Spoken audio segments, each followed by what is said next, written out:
All right, so we're going to take a look at 2011 here, FRQ 2011. It says, assume that the United States economy is currently in a recession in a short-run equilibrium. All right, so we're in a recession.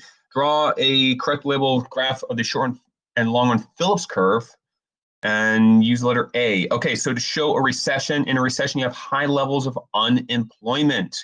High levels of unemployment. So on the Phillips curve, we have vertical inflation rate and then horizontal unemployment rate. So to show a recession, we have high levels of unemployment in a recession.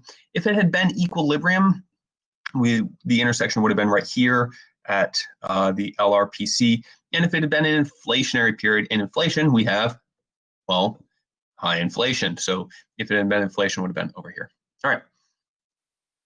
Part B, draw a correct level graph of the aggregate demand and aggregate supply in a recession and show each of the following. Oh, okay.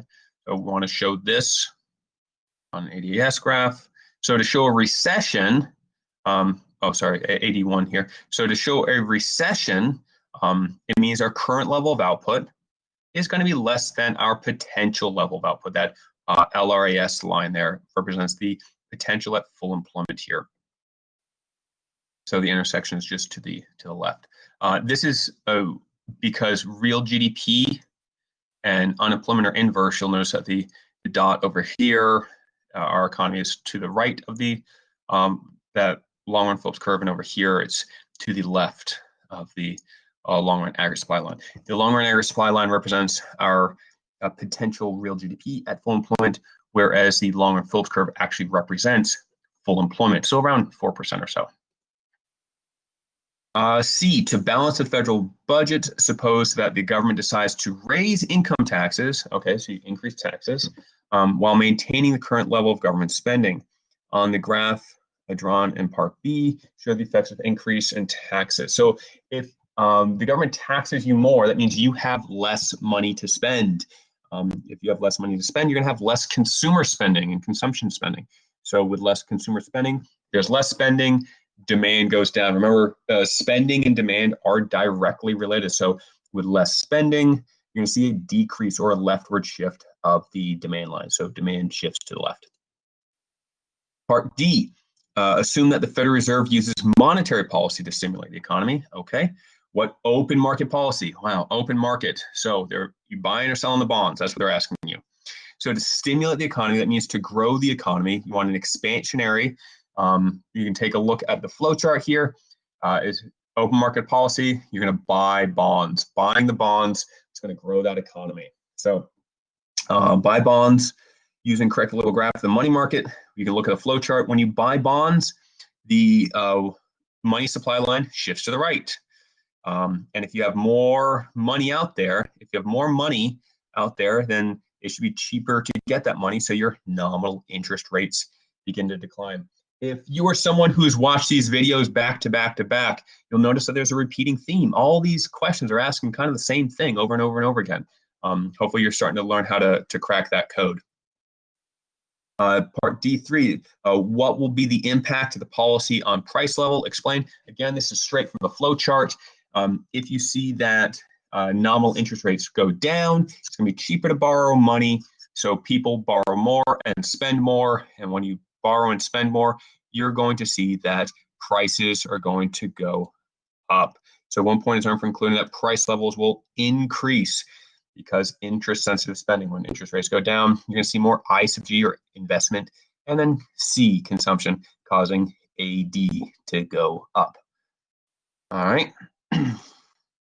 Now part E, assume instead that the government and the Federal Reserve take no policy action in a recession. Okay, so remember, the economy always comes back to equilibrium in the long run. Always comes back to equilibrium in the long run. So if we're in a recession, wages are low. With low wages comes a lower cost of production. With a lower cost of production, aggregate supply will increase. Remember, aggregate supply is inversely related to cost production. So in what's going to happen here is aggregate supply increases because of the lower cost production during the recession. And then what will happen to the natural rate of unemployment? Our frictional and structural and seasonal unemployment aren't going to change. Just because you're in a recession doesn't mean your blockbuster employee gets their job back. So they're structurally unemployed, remain structurally unemployed. All right, let's take a look now at question number 2. Japan, the European Union, Canada, and Mexico have flexible exchange rates. Suppose Japan attracts an increased amount of investment from the European Union.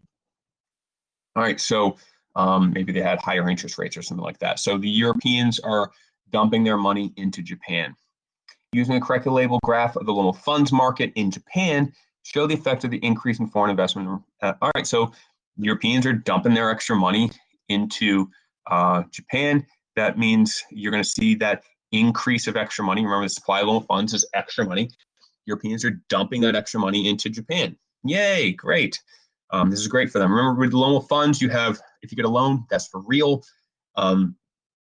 The extra money is increasing their supply of loan funds. And if there's more loan funds out there, it should be cheaper to get a loan. So your real interest rates drop. So this graph makes sense. It's logical. How will the real interest rate change in Japan that you identify in part A1 affect the employment? That doesn't say unemployment. It says employment. It says employment level in Japan in the short run. Explain. So if interest rates are now lower, there's going to be more spending, more GDP growth, and with more spending and more GDP growth, you're going to see that AD is going to increase, and it's going to increase real GDP output, meaning that with more GDP, you need more workers. There's going to be more people working. So employment is going to increase. Unemployment would decrease. All right. B.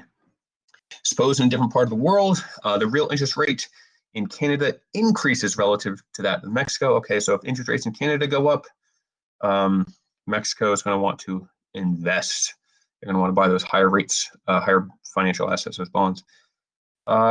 Using a correct level graph of the foreign exchange market for Canadian dollars, show the effects of the change in real interest rate in Canada on the international value of the Canadian dollar.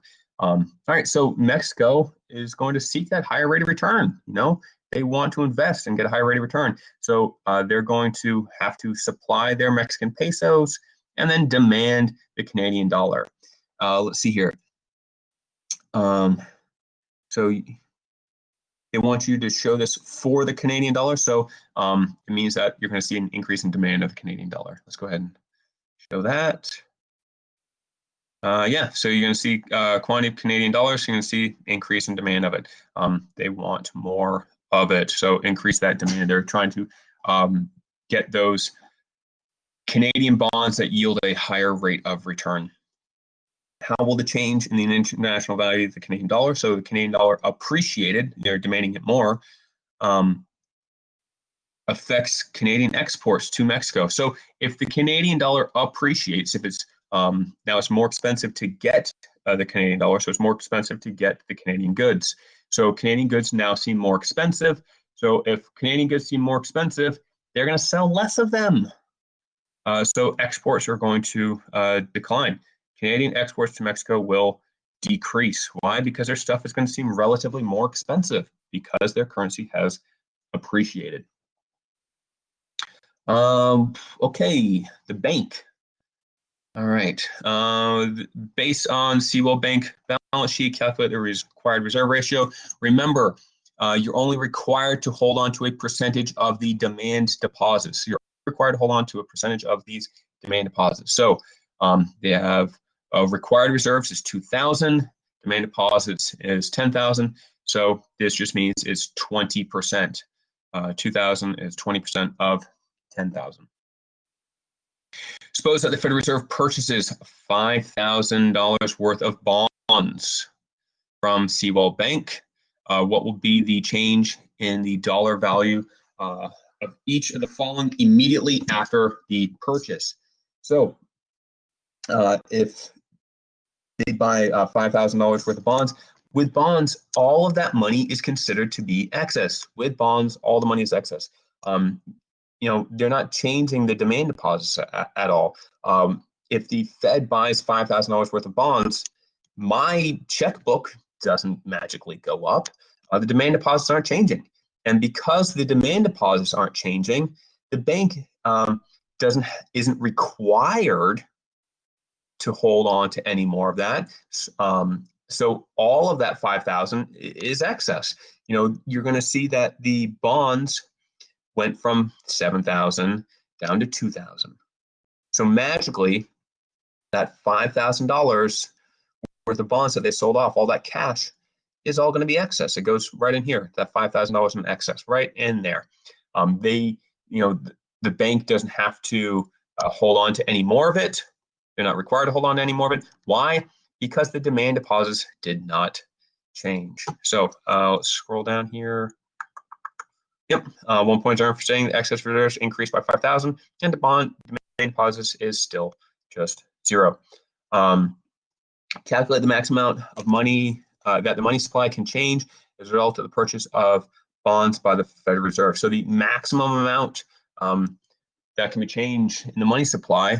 Remember, with that 5,000, all of that money was considered to be excess, all of it. So you simply do your maximum money formula, and that is your excess reserves, which is 5,000, times 1 over the reserve requirement. And we learned that the reserve requirement was 20%.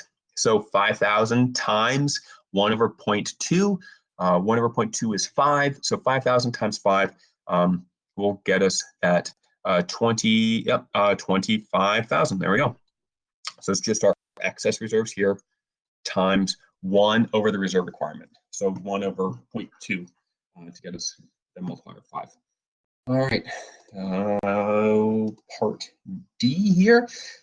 When the Federal Reserve purchases bonds, what will happen to the price of bonds in the open market? Okay, so we've got to remember that bond prices are inversely related to interest rates. So interest rates, bond price, inversely related. When the Federal Reserve buys bonds, this is straight from the flow chart here, but when you buy bonds, your interest rates go down. So if interest rates go down, bond prices will increase. Why? Because interest rates decrease. There's an inverse relationship between the two of them. Suppose that instead of the purchase of bonds by the Federal Reserve, an individual deposits 5,000. Okay, so if you have an individual depositing money, that is going to change the demand deposits. Deposits $5,000 into the cash into our checking demand deposit account. What is the immediate effect of cash deposit on the M1 money supply? Well, if you take cash out of someone's hands and you put it into a bank, well, then that no longer counts. It's no longer cash in the hands of the public. So you see cash in the hands of the public, it goes down, but their checkbook balance will go up by that same exact amount. So because the cash deposit,